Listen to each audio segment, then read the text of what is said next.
No kafu Yesu Christo. Tegbe amen. Tonyo ndogbe na milo. Nkaredi bena amesiame fonure.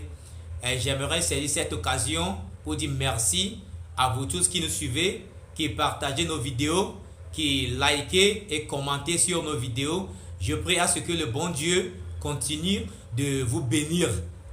Les nusiane ke mimi onamea maune yedi ba yirami ba kpomiata ba ve mianu ne mia yinkole enuo pata kekeme. Aujourd'hui,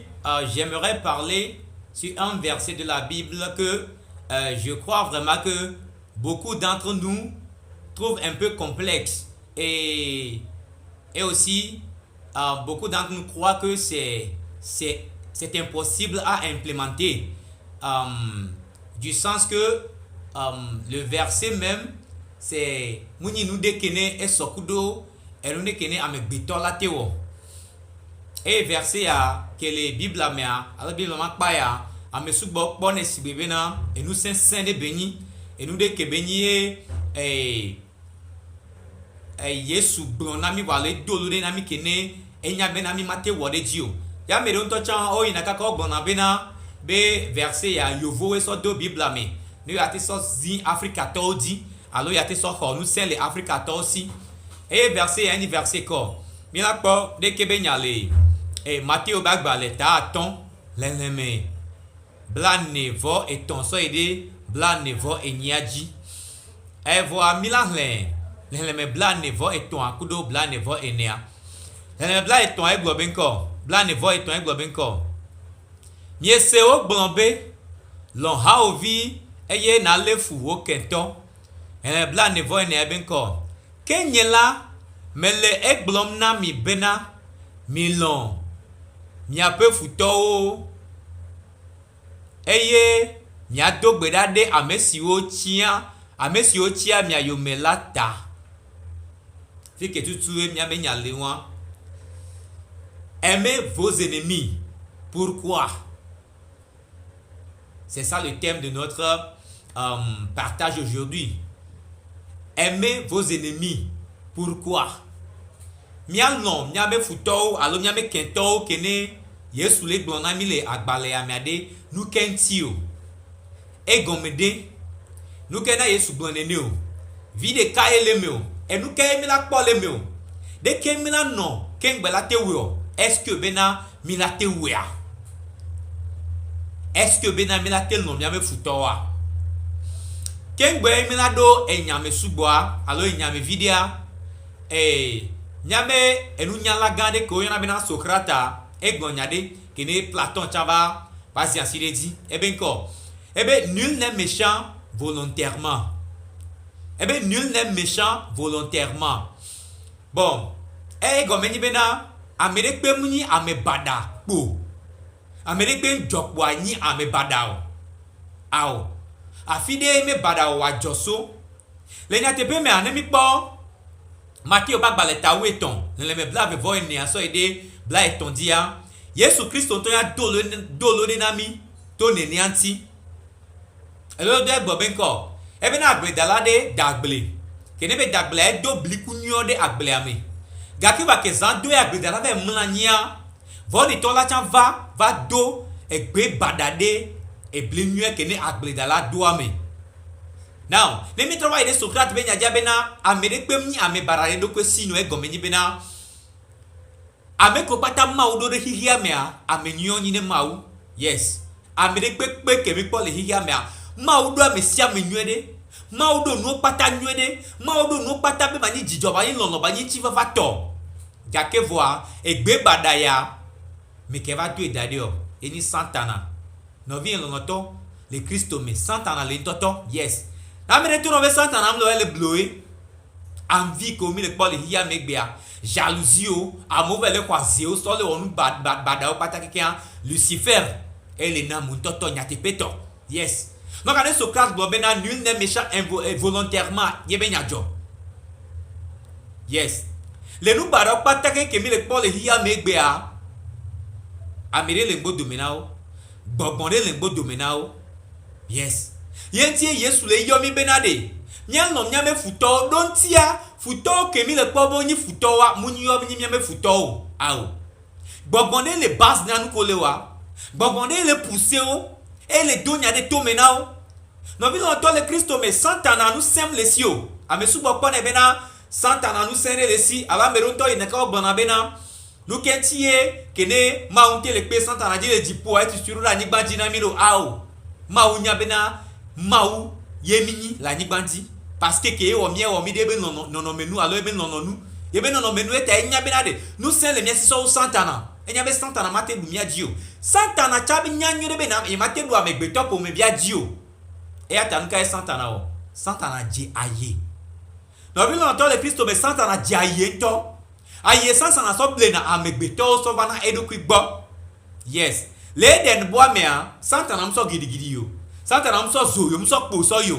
wa aye be so ble eva de ti ye be so po eva so ba edukwi gbo e bi ai doki be do ne eva we ye eva we kaka we veni so Adam cha ne ne belele hiya megbe wa santana so na aye so ble na amova edukwi gbo ne so ble amova edukwi gbo voa ye be so na I don na do asina o ene mi po egbe a abun to la jivi la no da o la no du yes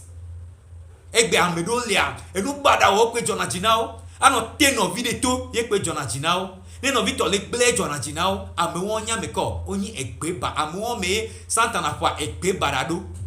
e yo representer egbe barako le hihia me a mi le pe a donc a nya be mawu ya ke mi le subwa enyi mawu kokwe mawu nyi mawu kokwe ne Yesu le gblona mi bena mia no mia me futowa do mia ntontie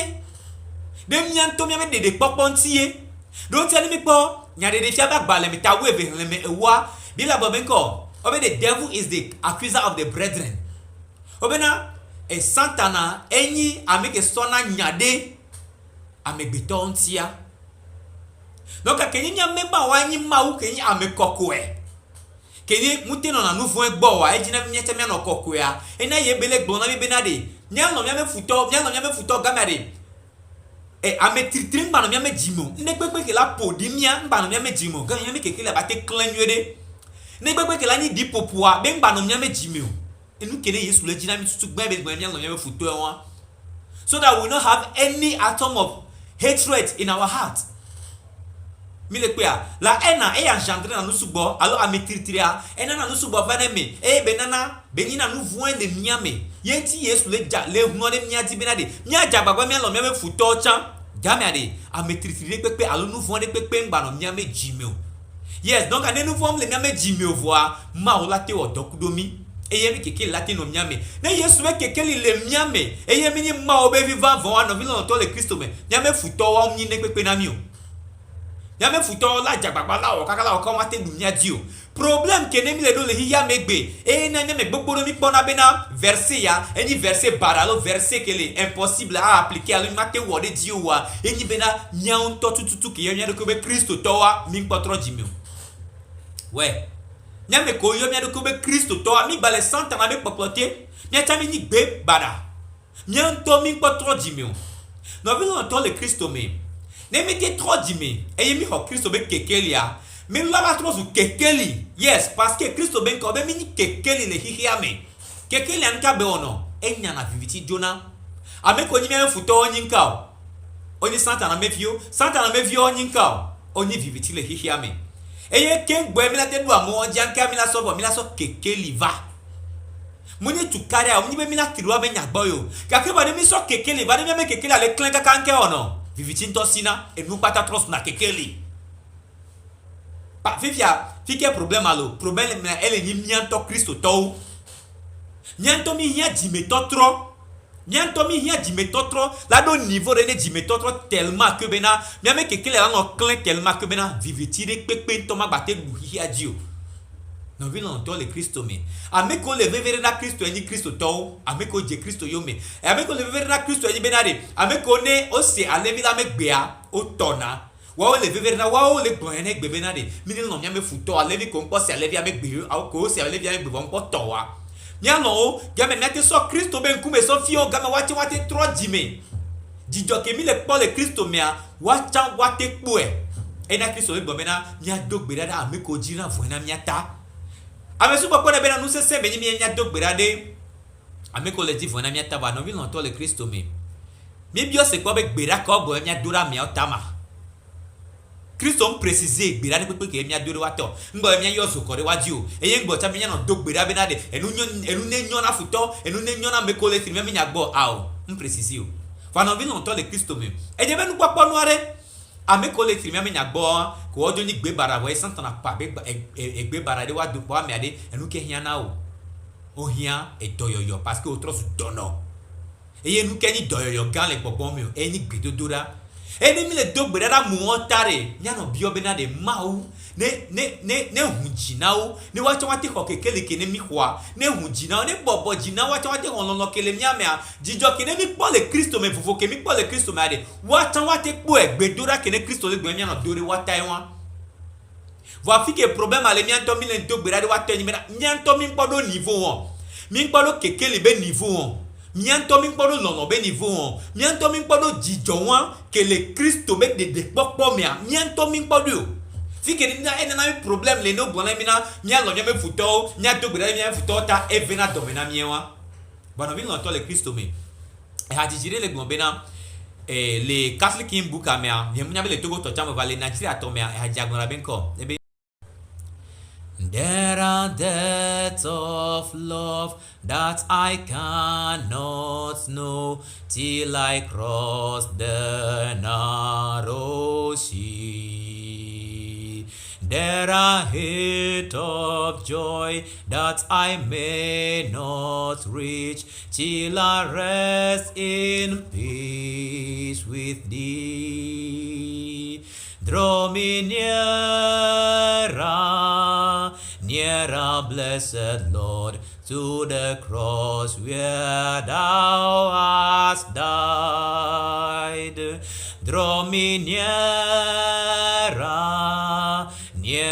blessed Lord, to thy precious bleeding side. Hadi jale globenade. Ebena emme dele alo goglope dele kene ye mate nyao basere isi ke mena ye to etosisi vitukuto ame ebena de ebe kokot pedele na jijo alo jijo be kokot pedele kene ye mate do basere isi ke mene ye pogbo de mele ewo me yebele globenko ebe draw me nearer donva gbo apeto donva gbo donva ati so gawan kenti okudwa donva gbo ebe donva tepe wa kene ni tepe vevere kene oko ndede ania donva gbo no vi longtemps le Kristo me lonombe gankel le soubena Kristo kude ati so gantire miatao lonombe gankel le sou kene Kristo kude ati so gantire miatao lonombe gankel le sou e kene Kristo kode anigbaji de miatao lono wa gbo e Kristo le plomi ba fa lono wa e Kristo le tibe miado no vi longtemps le Kristo me ne mi te do niveau wa mi na kpoto na gbon na mi an lo mi e futo wa ba jedadai wa no vi longtemps le Kristo me mi ne dogbere na peto la bena de ne plomi so ide lono wa me sibere kena hajito ya le dogbere nene ne mi do niveau wa de mi na nya bena de nya me futo nya me de pepo nyame futon to oni pepe lori nami ne nyame mission ame accomplissement ne mi ati so wo e doke o le ma o do asina mi le hige amade nyame futon to hia no bi lo to nyame futon mi hia unto mi hia futon to yes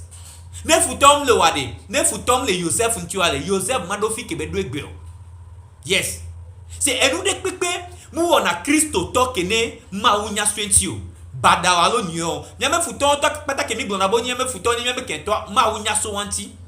yes ma uzana o so pina de mianti mi shina le khoseme mi shina do alo no wame ma uzana o so pina de mianti a so donato na mi gade mu